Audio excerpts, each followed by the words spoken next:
এই সপ্তাহে আমরা যে বিষয়টি নিয়ে আলোচনা করব সেটি আমাদের জীবনের জন্য অত্যন্ত গুরুত্বপূর্ণ একটি বিষয়। যদিও এই বিষয়টা আমরা দুনিয়া থেকে উপভোগ করতে না পারি, কিন্তু পরকালে অবশ্যই আমরা এটা উপভোগ করতে পারব। সহজ ভাষায় বুঝেন, আমরা দুনিয়াতে থাকার জন্যে, চলার জন্যে আমি যেন বিপদে না পড়ি, বিপদে পড়লেও যেন বিপদ থেকে উদ্ধার পেতে পারি, আমি যেন আমার সমস্যাটা কাটিয়ে উঠতে পারি। এই জন্য আমরা দুনিয়াতে আমার খাওয়া দাওয়া, পোশাক আচার ইত্যাদি ছাড়াও আমরা কিছু অ্যামাউন্ট আমরা ব্যাংক ব্যালেন্স করে থাকি, করি না? ব্যাংকে কিছু টাকা আমরা রাখি, ব্যাংকে না রাখলেও, ব্যাংক অ্যাকাউন্ট না থাকলেও অন্য কোথাও আমরা জমিয়ে রাখি। এটার উদ্দেশ্য কি থাকে? যে কোনো সময় আমার বিপদ আসতে পারে, আমি রোগ আক্রান্ত হয়ে পড়তে পারি, বা যে কোনো ধরনের সমস্যায় আমি পড়তে পারি, যাতে করে ওই সমস্যার সময় আমার এই টাকা দিয়ে আমি আমার সমস্যাটা উদ্ধার করতে পারি। এই জন্য আমরা কি করি, এই আমরা যে ব্যাংক আছে, ব্যাংকে কিছু টাকা জমা রাখি। বাংলাদেশের অনেক ব্যাংক আছে, এক একজনের কি অ্যাকাউন্ট এক এক ব্যাংকে, যার যেটা পছন্দ হয় সেটা। কিন্তু আল্লাহ রাব্বুল আলামিন আমরা যেন দুনিয়ার এই ব্যাংক ব্যালেন্সের পরে আখিরাতে যেন আমরা আমল শূন্য না হয়ে যায়, এজন্য আল্লাহ রাব্বুল আলামিন আমাদেরকে ওই পরকালেও আমাদের জন্য একটা ব্যাংকিং সিস্টেম উনি তৈরি করে রেখেছেন, যে ওই ব্যাংকে জমানোর সময় হচ্ছে দুনিয়াতে জমাতে জমাতে যখন ইন্তেকাল করবে, ইন্তেকাল করা শেষ তো এই বান্দার ব্যাংকে জমানোর টাকা কি একবারে ফিক্সড হয়ে যাবে, এরপরে আর বাড়বে না। কিন্তু আল্লাহ রাব্বুল আলামিন তো মহান, আল্লাহ রাব্বুল আলামিন মহান। যে বান্দা মৃত্যুবরণ করবে, এমন তো হতে পারে যে মৃত্যুবরণের পূর্বে বেশি ভালো কাজ সে করতে পারে নাই, কিন্তু মৃত্যুর পরেও তার এমন কিছু আমি অতিরিক্তভাবে কিছু তাকে দান করব। যদি এই আমলগুলো সে করে, অবশ্যই তার মৃত্যুর পরেও তার ওই যে আখিরাতের যে ব্যাংক আছে, ওই ব্যাংকে তার অ্যামাউন্ট জমা হবে। দেখছেন আল্লাহ কত দয়ালু। এজন্য আল্লাহর হাবিব সাল্লাল্লাহু আলাইহি ওয়াসাল্লামের হাদিস এবং আল্লাহ রাব্বুল আলামিনের বাণী থেকে আমরা স্পষ্ট ভাষায় বুঝতে পারি যে আল্লাহ রাব্বুল আলামিন আমাদের মৃত্যুর পরেও আমাদের আমলনামা, আমাদের আখিরাতের ব্যাংকে জমানোর মতো পলিসি পন্থা আল্লাহ আমাদেরকে সুযোগ করে দিয়েছে। সুবহানাল্লাহ বলবেন না? সেটা কি? আল্লাহর হাবিব সাল্লাল্লাহু আলাইহি ওয়াসাল্লাম বলছেন, সহিহ বুখারীর বর্ণনা, নবী আলাইহিস সালাতু ওয়াস সালাম বলছেন, ইযা মাতাল ইনসান ইনকাতা আমালুহু ইল্লা মিন সালাস। কোন ব্যক্তি যখন মারা যায়, কোন ইনসান যখন মৃত্যুবরণ করে, তার জীবনের সমস্ত আমলনামার খাতা বন্ধ হয়ে যায়। ইল্লা মিন সালাস, তবে তিনটা আমলনামা তার বাকি থেকে যায়, মৃত্যুর পরেও তার আমলনামায় আমল যোগ হতে থাকে, সওয়াব যোগ হতে থাকে। সুবহানাল্লাহ। সেটা কি? আল্লাহর হাবিব সাল্লাল্লাহু আলাইহি ওয়াসাল্লাম এজন্য বলছেন, ইযা মাতাল ইনসানু ইনকাতা আমালুহু ইল্লা মিন সালাসিন সাদাকাতিন জারিয়াতিন আও ইলমিন ইউনতাফাউ বিহি আও ওয়ালাদিন সালিহিন ইয়াদউ লা। কোন ব্যক্তি যখন মৃত্যুবরণ করে, মৃত্যুর সাথে সাথে তার সমস্ত আমলনামা বন্ধ হয়ে যায়, কিন্তু আল্লাহ রাব্বুল আলামিন বান্দার জন্য এত বড় সৌভাগ্য, এত সুযোগ করে দিয়েছেন, ওই বান্দা মৃত্যুবরণ করার পরেও তার তিনটা আমল বাকি থেকে যায়। আল্লাহর হাবিব বলেন, এক নাম্বার আমলের কথা তোমরা জানো নাকি? এক নাম্বার হচ্ছে সাদাকায়ে জারিয়া, দুই নাম্বার আও ইলমিন ইউনতাফাউ, তিন নাম্বার হচ্ছে আও ওয়ালাদিন সালিহিন ইয়াদউ লা। অর্থাৎ এক নাম্বার হচ্ছে সাদাকায়ে জারিয়া, দুই নাম্বার হচ্ছে এমন ইলম যে ইলম দ্বারা নিজে উপকৃত হয়েছে এবং এই ইলম থেকে অন্যরা উপকৃত লাভ করেছে, তিন নাম্বার হচ্ছে আও ওয়ালাদিন সালিহিন, এমন একজন নেক সন্তান যে মৃত্যুবরণ করার পর ওই নেক সন্তান তার জন্য হাত তুলে দোয়া করবে, আল্লাহ রাব্বুল আলামিনের কাছে তার জন্য ইস্তেগফার করবে। এই তিনটা আমল ও ব্যক্তির মৃত্যুবরণ করার পরও বাকি থেকে যায়। এক নম্বর কি? সাদাকায়ে জারিয়া। আমরা তিনটা হয়তো আলোচনা করতে পারবো না, সময় যেহেতু সংক্ষিপ্ত, কমপক্ষে একটা করবো ইনশাআল্লাহ। আল্লাহ রাব্বুল আলামিন বলছেন, যারা মুত্তাকি বান্দা, মুত্তাকি বান্দার সিফাত বর্ণনা করতে গিয়ে আল্লাহ রাব্বুল আলামিন বলছেন, الذين ينفقون في السراء والضراء والكاظمين الغيظ والعافين عن الناس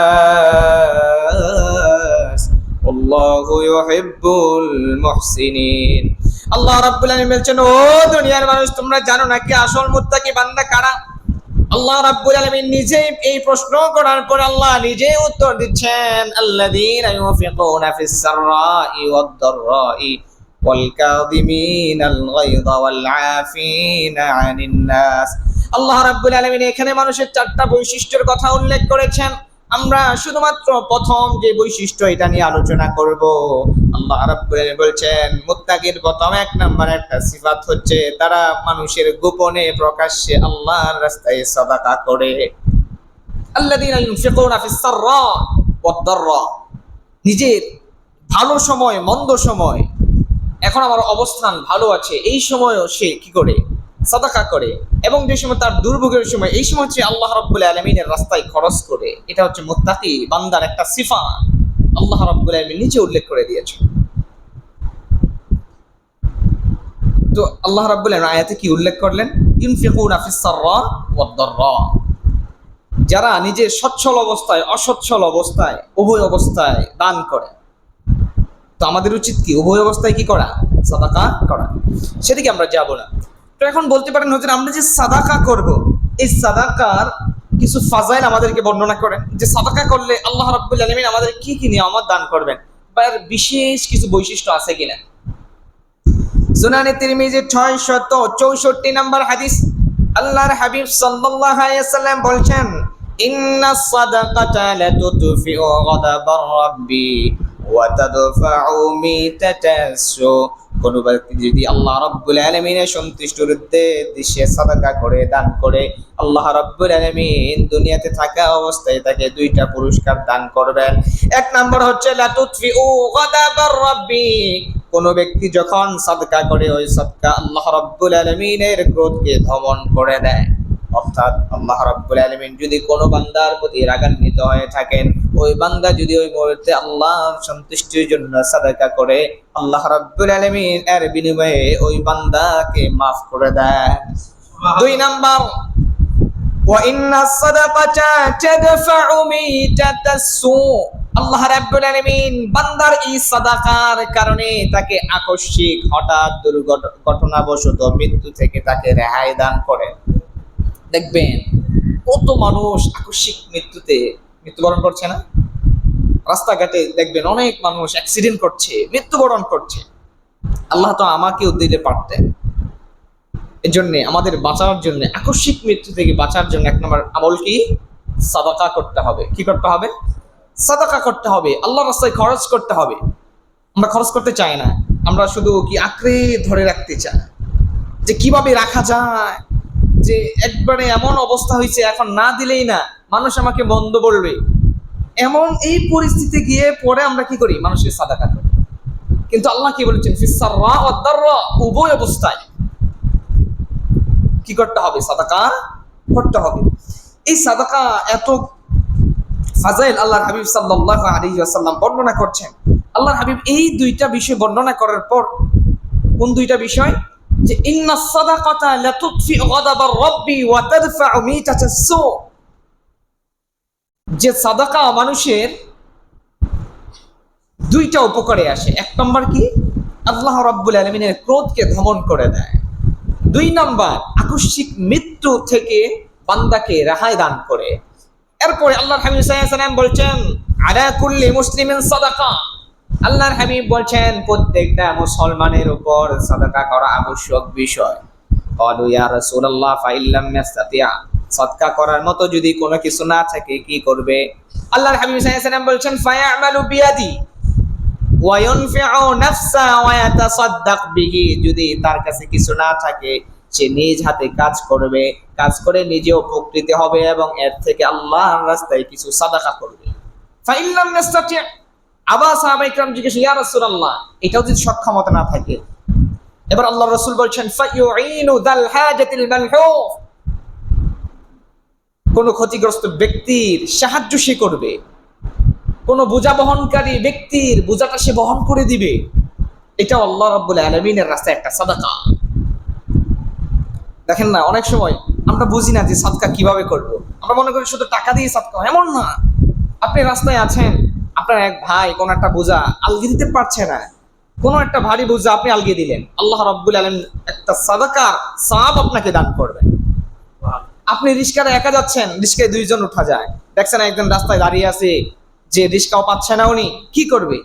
এই অবস্থায় আপনি আপনার রিস্কাটা ওনাকে কি আদর করে আপনি উঠিয়ে নেন, আল্লাহ রাব্বুল আলামিন আপনাকে সাদাকা দান, সাদাকার বিনিময়ে আপনাকে দান করবে। শুধু এইটাই না, কোনো ব্যক্তি সাওয়ারিতে উঠতে পারতেছে না, কোনো মাজুর মানুষ গাড়িতে উঠতে পারতেছে না, আপনি সহযোগিতা করবেন। কোনো বৃদ্ধ মানুষ কোনো রাস্তা পার হতে পারছে না, এই যে এখন বৃষ্টির দিন, মানুষ কি অনেক মুরব্বী মানুষ হাঁটতে চলতে পারে না, কষ্ট হয়, পড়ে যেতে চায়, তাকে ধরে ধরে আপনি ভালো রাস্তাটা আপনি দেখিয়ে দেন। আল্লাহ রাব্বুল আলামিন আপনার জন্য সাদাকা যে সওয়াব, এই সওয়াব আল্লাহ রাব্বুল আলামিন আপনাকে দান করবেন। এরপরে সাহাবায়ে কেরাম আবার জিজ্ঞেস করেন, ইয়া রাসূলুল্লাহ ফা ইন লাম ইয়াস্তাতি', ধরে নিলাম এটাও কোনো বান্দা করতে পারলো না, তাহলে কি করবে?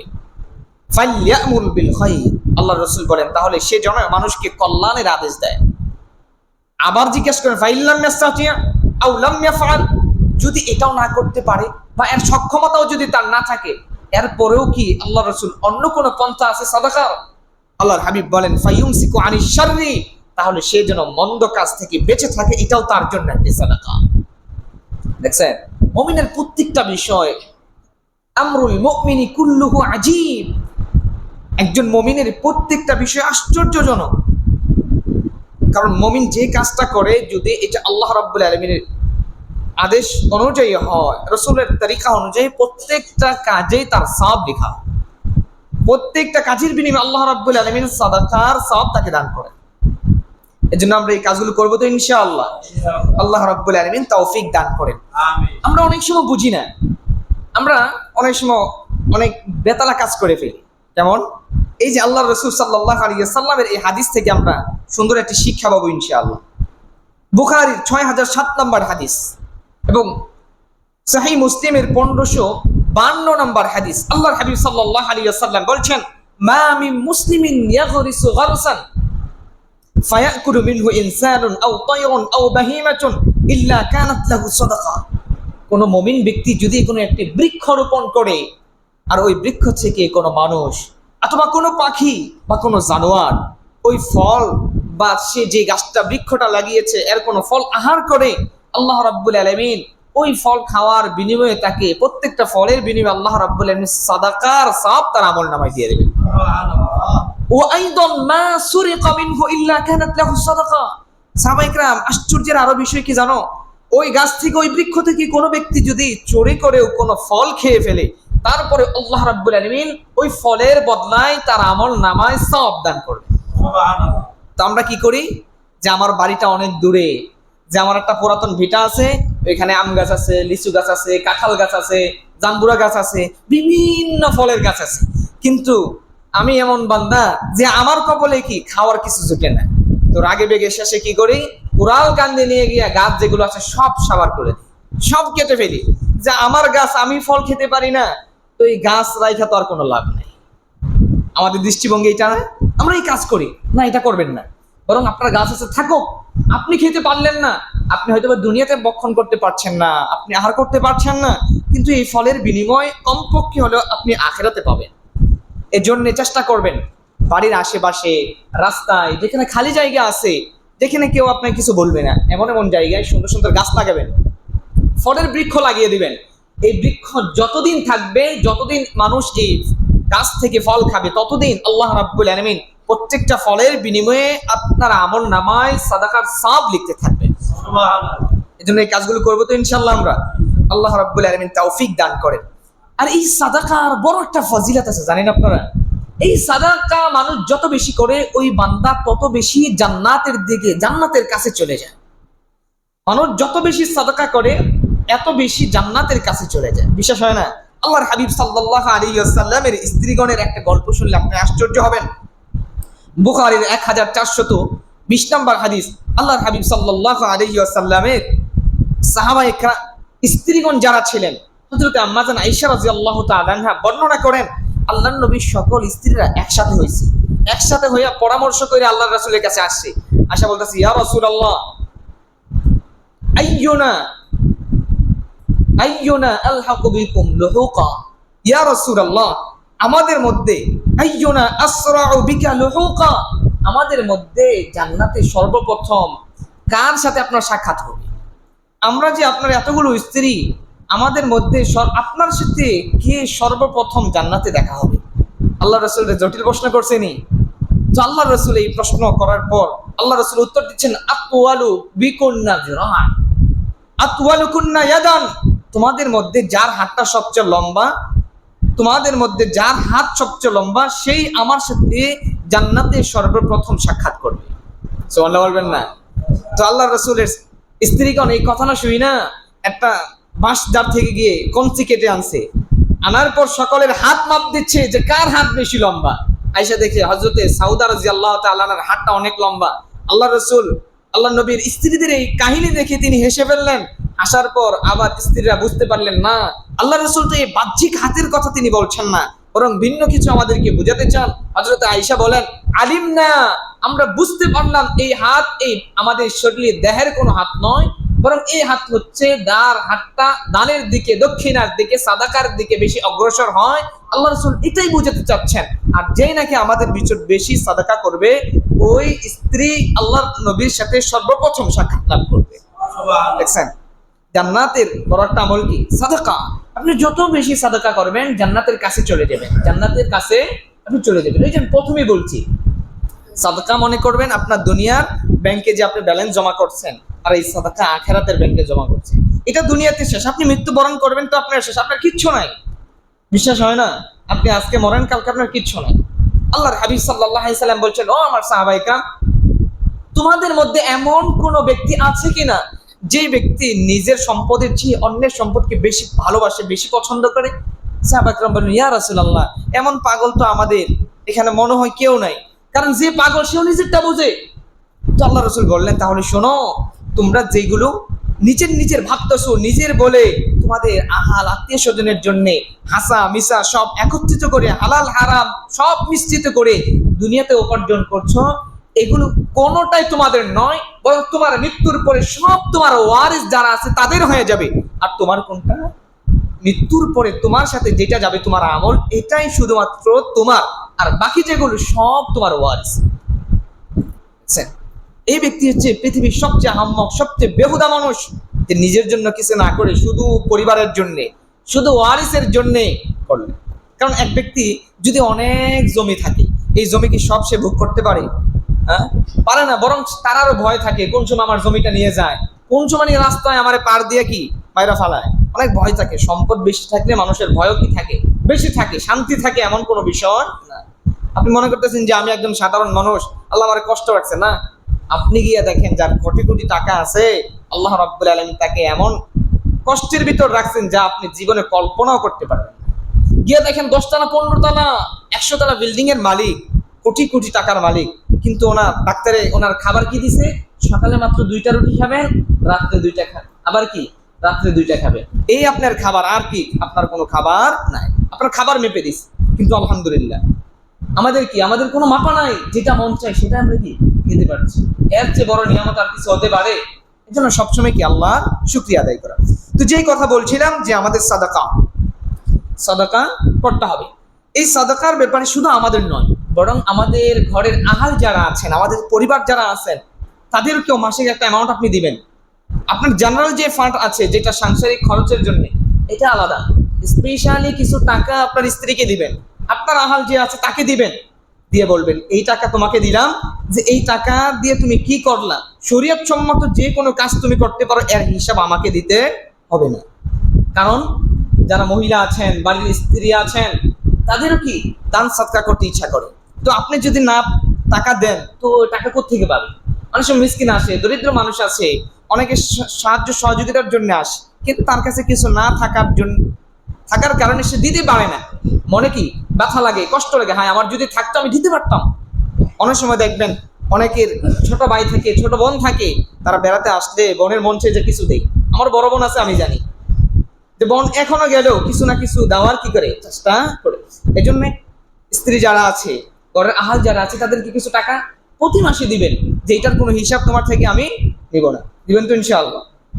আর মনে রাখেন, আপনার স্ত্রী যদি আপনার অগোচরে কোনো টাকা সাদকা করে, এটাও কিন্তু সে গুনাহের কাজ করে নাই, বরং যেটা করছে সওয়াবের কাজ করছে। আপনার টাকা যেটা সাদকা করছে, আপনি অর্ধেক সওয়াব পাইবেন, আর আপনার স্ত্রী কি অর্ধেক সওয়াব পাবে। আমার কথা নয়, এটা হাদিসের কথা।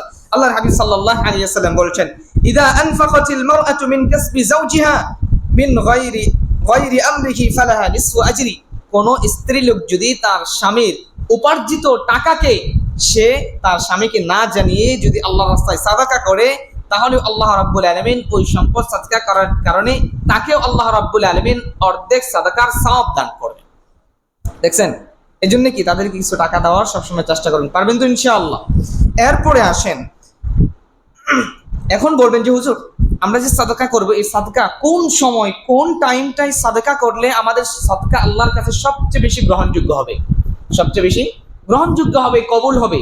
কিলা ইয়া রাসূলুল্লাহ, আল্লাহর রাসূলকে প্রশ্ন করা হয়, ইয়া রাসূলুল্লাহ আইয়ুল সাদাকাতি আ'যামু আজরা, কোন সাদাকাটা মর্যাদার বিবেচনায়, সওয়াবের দিক থেকে, আধিক্যতার বিবেচনায় সবচেয়ে উত্তম?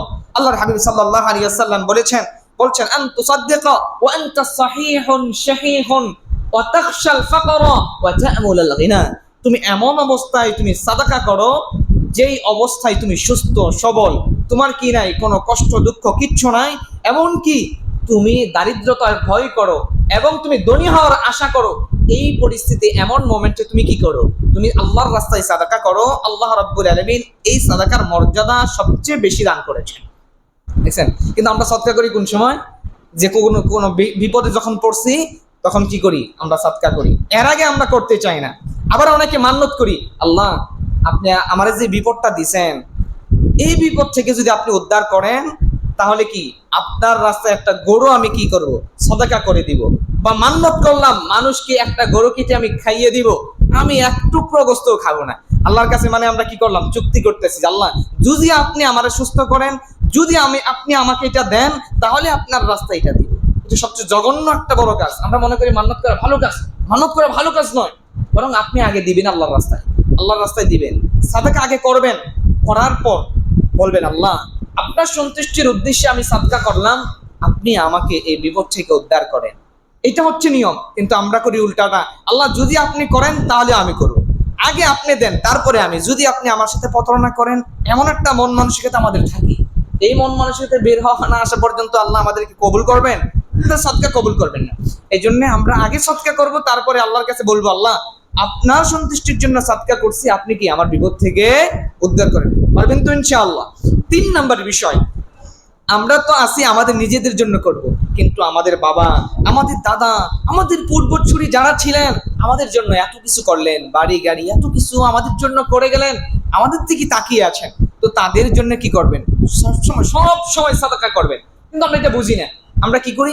মৃত্যুবরণ করছে, মৃত্যুবরণ করার পর পরের দিনই মোটামুটি মিস্ত্রি ডাইকা টাইলস বালু সিমেন্ট এগুলো দিয়ে কবরটারে খুব সুন্দর করে সাজায়। তারপরে কি করি? 3 দিন না যেতে এলাকার সবাই ডাইকা সিন্নি বিলায় খাওয়ায়। আবার 40 দিন আসছে, আবার কি করি? আবার 40-এ খাওয়া। এটা বেহুদা একটা কাজ ছাড়া আর কিছু। আপনি এর দ্বারা কি করতে পারেন না? সওয়াবের আশা করতে পারেন না। এটা একটা বিদআতি একটা কাজ। বরং আপনার এই টাকাটা যদি আপনি সাদকা করেন, আমরা বুঝি না। এই যে বললাম না, কবর পাকা করছেন, এটা আল্লাহর রাসূল সাল্লাল্লাহু আলাইহি ওয়াসাল্লাম সরাসরি হাদিসের ভিতর নিষেধ করছেন যে তোমরা তোমাদের কবরগুলোকে উঁচু করে রেখো না, পাকা করো না কোনো কবরকে। আল্লাহ রাসূল এটা নিষেধ করছেন, এটা আমরা করি। আর আল্লাহ রাসূল বলছেন সাদকা করেন, এটা আমরা করি না। আপনার বাবা মারা গেছে, আপনার বাবার প্রতি আপনার সহানুভূতিশীল আছে, দয়া আছে, মায়া আছে, কখন বুঝে দেবে? আপনি আপনার বাবা রেখে যাওয়া সম্পদটাকে আল্লাহর রাস্তায় সাদকা করেন। আপনি মসজিদে একটা মসজিদ নির্মাণ করে দেন, আপনার বাবার নামে একটা মসজিদ করেন, মসজিদে কিছু দেওয়ার চেষ্টা করেন। মসজিদ যতদিন থাকবে আপনার বাবা, ততদিন পর্যন্ত, কিয়ামত পর্যন্ত যে মসজিদ থাকে, এই মসজিদে যদি একজন মুসল্লি কি সাজদা দেয়, ওই মুসল্লি সাজদা দেওয়ার কারণে আপনার বাবা কি এই মসজিদের সাদাকা আপনার বাবার কবরে চলে যায়। তো আমরা কি করব? আমাদের পূর্বসূরির জন্য আমরা কি কবর পাকা করব, নাকি 3 দিন আর 40 এগুলো করব? না, আমাদের উচিত আমরা আমাদের পূর্বসূরি যারা মৃত্যুবরণ করবে তাদের জন্য বেশি বেশি কি করব? সাদাকা করব। পারবো তো ইনশাআল্লাহ? এরপরের বিষয় আছেন যে আমরা হুজুর এখন সাদকা তো ফজিলত শুনলাম, কখন দিব এটাও শুনলাম, কিন্তু মুস্তাহিককে, মান হুয়া মুস্তাহিকুম সাদাকা, যে সাদাকার মুস্তাহিককে, সাদাকা আমরা কাকে দিব, কে সবচেয়ে বেশি উপযুক্ত, এমন একটা প্রশ্ন আছে না?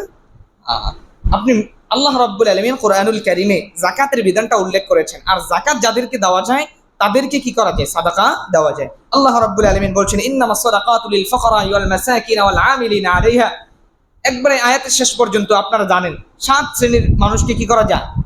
সাদাকা দেওয়া যায়। তাদের মধ্যে থেকে সর্বপ্রথম আল্লাহ রাসূল সাল্লাল্লাহু আলাইহি ওয়াসাল্লাম বলছেন যারা মিসকিন, ইন্নামাস সাদাকাতু লিল ফুকারা, প্রথম বলছেন যারা দরিদ্র, ওয়াল মাসাকিন 2 নম্বরে বলছেন যারা মিসকিন। তো প্রথম আসেন দরিদ্র, যাদেরকে আমরা ফকির বলে আখ্যায়িত করি, তাই না ভাই? তো আল্লাহ রাসূল এদেরকে বলছেন, কিন্তু ঝামেলার সমস্যার বিষয় হচ্ছে বর্তমান আমাদের দেশের যে ফকির সব হচ্ছে ডিজিটাল ফকির। বিশ্বাস হয় না আপনার? আপনি আমাদের ঢাকা শহরের যে উন্নত মানের যে জায়গাগুলো আছে, ধানমন্ডি বলেন, বনানী বলেন, ওয়ারি বলেন, আশেপাশে যত উন্নত জায়গা আছে ওইখানে যেমন তেমন কোনো ফকির ঢুকতে পারে না, এটা আপনারা জানেন? হ্যাঁ, একজন ফকির যদি ওইখানে ঢুকতে হয় আগে পারমিশন লাগে, আর ওই ফকিরের পারমিশন ছাড়া কোনো ফকির যদি ওইখানে ওর সার্কেলের ভিতরে, এরিয়ার ভিতরে ঢুকে, ওর খবর আছে, ওর হাত পানি ওইখান থেকে আসতে পারবে না। এর কারণ কি জানেন? ওই যে ফকির ওইখানে বসে ভিক্ষা করে, ওই এলাকার যে কুত্তা আছে ওই কুত্তাগুলো ওই ফকিরের চেয়েও ট্যাক্স নেয়, আর ফকির নিশ্চিন্তা কি করে ওইখান থেকে ভিক্ষা করে। তো এমন ফকিরকে আপনি দিবেন, কি লাভ আছে আপনার?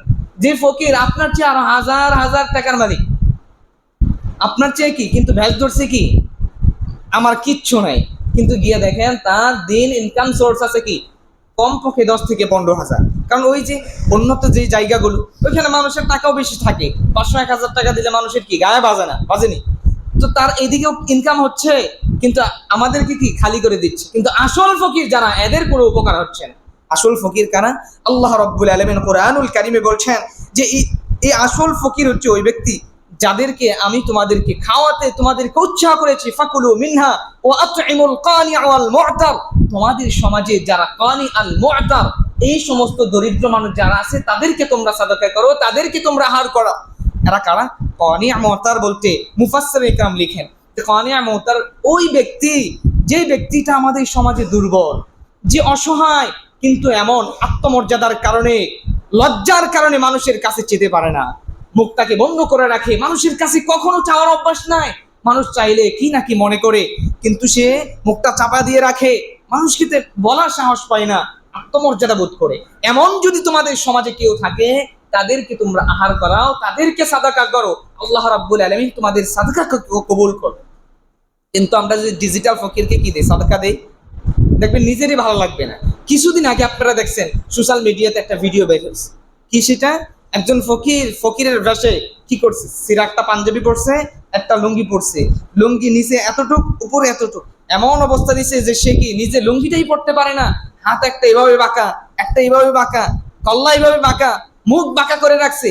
তো হঠাৎ এক মিডিয়াওয়ালা দেখছে যে আশেপাশে দেখে কেউ নাই, ওই ফকির হঠাৎ সুস্থ হয়ে গেছে, সুস্থ হয়ে হাঁটতে শুরু করছে। তো দূর থেকে তাকে ধরছে, কিরে কিছুক্ষণ আগে দেখলাম তুই এই অবস্থা, তুই হাঁটতে পারস না, নড়তে পারস না, মুখ তোর এমন বাঁকা, কিন্তু তুই এখন তুই পুরো সুস্থ।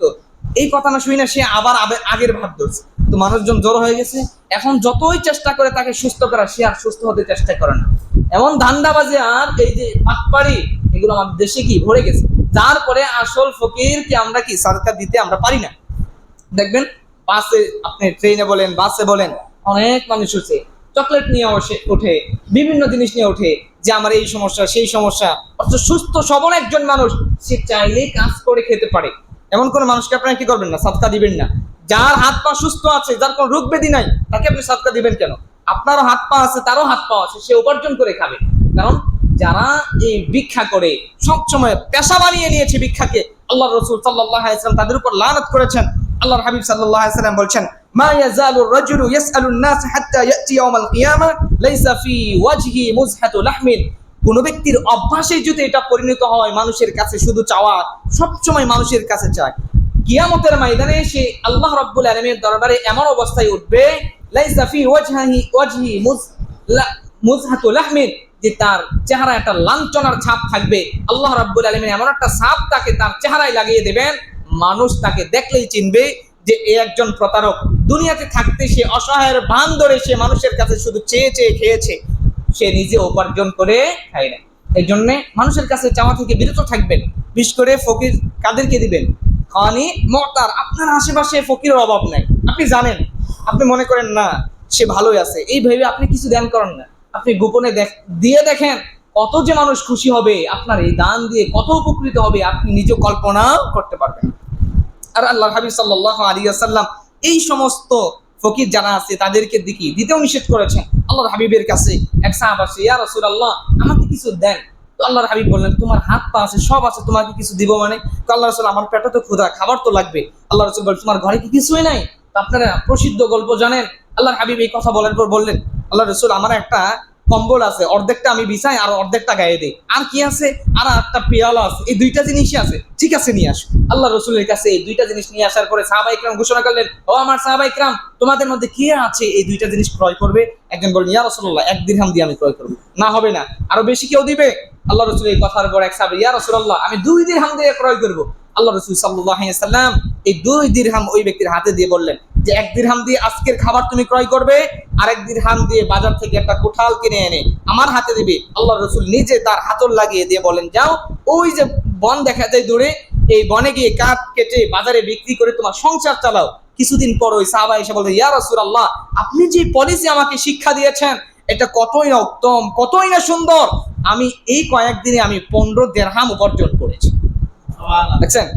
এই জন্যে আমরা সাদকা কাদেরকে করবো? যারা সুস্থ সবল এমন কোনো মানুষকে সাদকা করবো না, করবো যাদের আমাদের আশেপাশে যারা আছে অনিয়ামতার যারা আছে তাদেরকে সাদকা করবো। আমরা সাদকা করবো, আমরা মনে করি শুধু টাকা দিয়ে সাদকা হয়। আরে ভাই এটাই সাদকা না, সদকার অনেক পন্থা আপনি করতে পারেন। আপনি রাস্তা দিয়ে চলছেন, দেখেন রাস্তার কোনো সুন্দর একটা ঘাস আছে বা একটা দেয়াল আছে, আপনি কিছু পোস্টারিং করেন, কিছু পোস্টার বানান, বিভিন্ন সুন্দর সুন্দর কথা লিখেন, নামাজের কথা মানুষকে দাওয়াত দেন, সাদাকার কথা মানুষকে দাওয়াত দেন, আল্লাহ রাব্বুল আলামিন বিধিবিধানের প্রতি, পর্দার প্রতি মানুষকে দাওয়াত দেন, আহ্বান করে আপনার এই পত্র লিখে ল্যামিনেটিং করে আপনি এক জায়গায় লিখে দেন। আপনার এই বাণীটা দেখে কোনো ব্যক্তির চোখে যদি পড়ে, এর থেকে কোনো ব্যক্তি যদি সংশোধন হয়, আল্লাহ রাব্বুল আলামিন এই জীবনে সংশোধন হওয়ার পর যত আমল করবে আল্লাহ রাব্বুল আলামিন এই সম পরিমাণ সওয়াব আপনার আমলনামায় দান করবে। এর জন্য আমরা সদকা করবো তো ইনশাআল্লাহ। সদকার বিভিন্ন কোয়ালিটি, বিভিন্ন পন্থা বললাম। আল্লাহ রাব্বুল আলামিন আমাদের সকলকে বুঝার তৌফিক দান করেন। সুবহানাল্লাহি ওয়া বিহামদিহি, সুবহানাকাল্লাহুম্মা ওয়া বিহামদিকা আশহাদু আল্লা ইলাহা ইল্লা আনতা আস্তাগফিরুকা ওয়া আতুবু ইলাইক। যারা আমরা ক্বাবলাল জুমা পড়িনি, 4 রাকাত ক্বাবলাল জুমা পড়ি।